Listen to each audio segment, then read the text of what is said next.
Okay, so the percentage of outdoor air is directly proportional to the temperature difference of 73 minus 59 divided by 73 minus 51.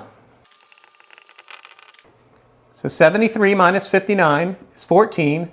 73 minus 51 is 22. When you divide those two, it's 0.64 or 64%. So the answer is 96,000 CFM of outdoor air. So here's a bonus question. If this is truly your supply air condition, do you need to turn on the cooling? So if you calculate the dew point here, it's 49-degree dew point. In my experience, you would not need to turn on the cooling at 49-degree dew point. Of course, that depends on your application.